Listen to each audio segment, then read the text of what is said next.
200 साल ईसवी रूमी सल्तनत का वो दौर जब दकियानुस नामी बादशाह ने हर शहरी को बदपरस्ती पर मजबूर किया, मगर अफसस शहर के 7 नौजवानों ने आवाज ऊंची करते हुए कहा, अल्लाह के सिवा कोई माबूद नहीं। ये वाकया हजरत ईसी अलैहिस्सलाम के बाद का है, जब दुनिया शर्क और ज़ल्मत में डूबी हुई थी।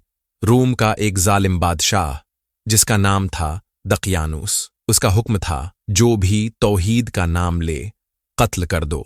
इन्हीं हालात में कुछ नौजवान जो खुद बादशाह के दरबार में वजीर थे, उन्होंने सच्चाई को पहचान लिया।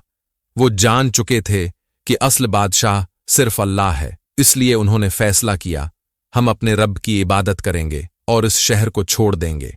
ये 7 नौजवान एक गार में चले गए। कुरान फरमाता है, और तुम उन्हें गार में देखते तो गुमान करते कि वो जाग रहे हैं, हालांकि वो सो रहे थे। अल्लाह ने उनको 300 साल से जायद सोला दिया, जैसे कि कुरान में फरमाया गया, और वो अपने गार में 300 साल सोए रहे, और कुछ ने कहा 9 साल ज्यादा। ये दुनिया का पहला रिकॉर्ड शुदा वक्त रोकने वाला मौजज़ा था। अल्लाह ने सूरज को ऐसा मोड़ दिया कि उनके जिस्म महफूज रहें, दिन रात का निजाम बदल दिया, और उनका वफादार कुत्ता गार के दरवाजे पर पहरा दे रहा था। यही वो कुत्ता है जिसका कुरान में भी जिक्र किया गया है। 300 साल बाद जब वो उठे तो शहर की दुनिया बदल चुकी थी।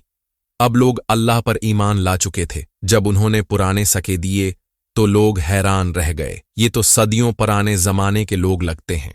वो नौजवान दोबारा शहर नहीं गए, वो गार में ही लौट गए और वहीं वफात पा गए।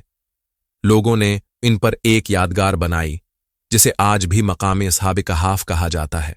असहाब कहाफ ने हमें सिखाया, ईमान को बचाना मुश्किल हो सकता है, लेकिन नामुमकिन नहीं। जब बंदा अल्लाह के लिए सब कुछ छोड़ देता है तो अल्लाह वक्त को भी उसके हक में बदल देता है। अब सवाल यह है, अगर तुम्हारा ईमान आजमाइश में हो तो क्या तुम गार की तरफ जाओगे या दरबार में बिक जाओगे?